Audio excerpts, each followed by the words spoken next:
Guys, resmi. Rupiah hari ini turun ke angka terendah sepanjang sejarah. Di kisaran angka 17.700.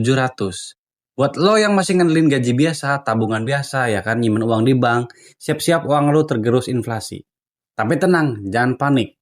Di video kali ini kita akan bahas 3 cara bertahan hidup di situasi seperti ini sekarang ya. Di situasi rupiah yang sedang anjlok saat ini, oke? Tonton video ini sampai habis dan jangan lupa sebelum nonton like, comment, and subscribe.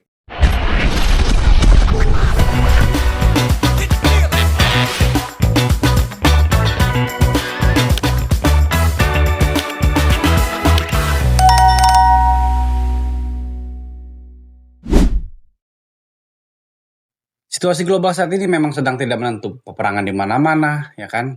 Kerusuhan di mana-mana, ya ribut di Republik sendiri kita juga lagi ribet banget sekarang ya kan. Apalagi ditambah sekarang rupiah sedang anjlok. Waduh, apa tuh efeknya? Efeknya adalah nanti ke barang-barang yang kalian yang suka beli barang impor itu harganya akan naik. Yang kedua, yang suka ngutang nih, yang suka ngutang ke bank, gue jelasin pakai bahasa sederhana ya. Yang suka ngutang ke bank atau yang nyicil motor yang sebagainya, siap-siap suku bunganya itu pasti naik, ya kan? Karena apa? Karena mengikuti alur naik turunnya rupiah, ya kan? Jadi kurs dolar ke rupiah itu sekarang sedang mengalami hal yang sangat jomplang sekali gitu. Tapi tenang, di sini kita akan bahas bagaimana sih caranya agar kita bisa bertahan dan keluar dari situasi ini. Ya, kita berharap sih situasi ini tidak akan berlangsung sampai lama ya kan. Tentunya kita berharap ekonomi kita juga baik. Oke, yang pertama kita harus mengamankan kas kita ya atau tabungan kita dan dana darurat kita. Nah, ini teman-teman di sini yang karyawan kerja gitu ya kan, masih jadi karyawan statusnya, itu harus yang mempunyai namanya dana darurat. Harusnya semenjak kalian masuk kerja, itu dana darurat itu harus ada dong, harus disisihkan. Jadi jangan semuanya digunakan untuk konsumtif. Itu hal yang sangat salah menurut saya ya. Jadi amankan dulu dana darurat kita, ya kan, karena kita nggak tahu ini sampai bulan berapa rupiah ini akan naik turun, ya kan. Jadi kalian harus benar-benar menyiapkan arus uang kalian itu diamankan ya. Dana darurat karena suatu saat pasti kita akan butuh itu karena kan sekarang sudah kerasa sekali nih bahan-bahan pokok sudah mulai pada naik ya kan. Yang katanya presiden ini bilang orang desa itu nggak perlu dolar ya. Kita perlu lah ya kan. Oke lah tapi kita nggak bisa untuk menelan mentah-mentah ya atau menjudge mentah-mentah pendapat Pak Prabowo ini gitu kan. Tapi yang bisa kita lakukan sekarang adalah mengamankan uang-uang kita yang ada sekarang, oke? Itu sangat perlu sekali, oke? Yang kedua adalah lindungi aset dari inflasi. Nah, aset apa aja sih yang bisa aman gitu loh ya, aman dari inflasi? Oke, yang saya tahu ya ini yang pertama adalah emas. Nah, emas ini paling suatu investasi ya, aset yang paling aman menurut saya. Aman nggak aman, tapi dinilai dari beberapa eh, cara kita investasi ini yang emas ini paling aman karena ini tidak mudah tergerus oleh inflasi. Emas itu cenderung naik, ya kan? Turun rate-nya ya kurang lah. Tapi emas itu adalah investasi yang sangat aman ya, yang paling aman lah di sini. Bisa uang kalian bisa disimpan dulu di sana gitu kan. Terus kita hidup secukupnya, yang penting kita uangnya diamankan dulu di emas ya kan. Karena apa? Eee, emas ini, itu pasti akan naik terus. Nah, suatu saat nanti ketika uang kita habis atau, kita kekurangan dana, kita menggunakan, emas ini ya, untuk kita jual dulu, ya kan. Mungkin untuk yang butuh dana darurat, kecelakaan atau apa, kita kan nggak tahu, oke. Terus selain emas juga ada nih yang namanya reksadana uang. Nah, ini bagi teman-teman yang sudah paham di dunia investasi pasti akan paham dong apa yang namanya reksadana pasar uang, ada obligasi ya kan ya gitu. Itu juga bisa dimanfaatkan untuk sebagai menjaga aset keuangan kalian ya kan di tengah inflasi seperti ini gitu. Yang ketiga adalah batasi pengeluaran konsumtif. Nah, di sini nih ya, di sini adalah hal yang sangat umum dan sangat sering terjadi di kalangan masyarakat kita baik muda maupun tua.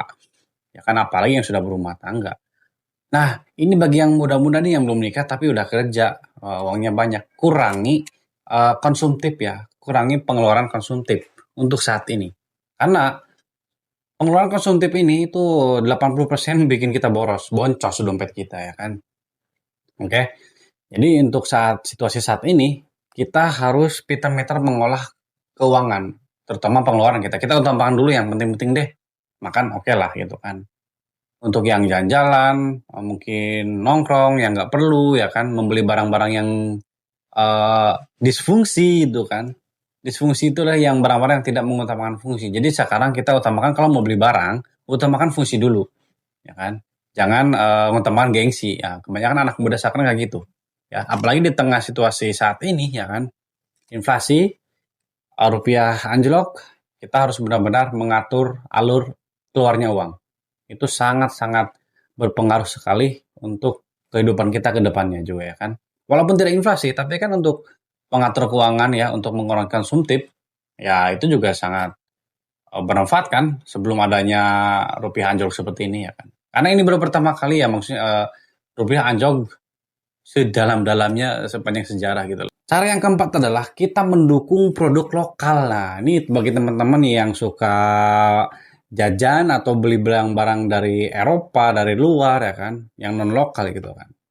Nah, sekarang mari kita sama-sama untuk membeli barang-barang lokal gitu ya, UMKM ya kan.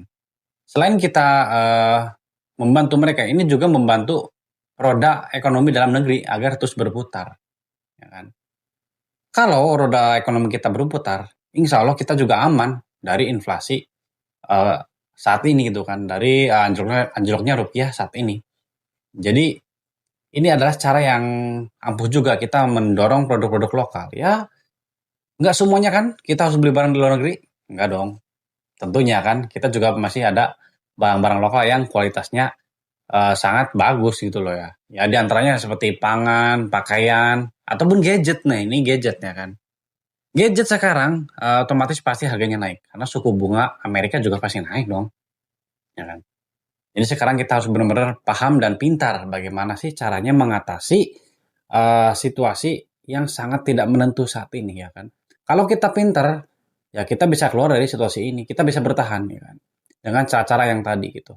3 cara tersebut bisa kita lakukan di tengah panasnya situasi global saat ini. Oke. Itu aja mungkin video dari gue ya. Mari kita sama-sama untuk bisa menjaga keuangan kita agar tidak tergerus inflasi ya kan. Oke. Dan bagi teman-teman ada yang punya saran lain atau mungkin punya cara tips yang lain untuk bertahan di situasi saat ini, boleh komen di bawah ya. Gue King Teddy. Sampai jumpa kali di next video. Kita akan bahas hal yang lain. Oke. Thank you.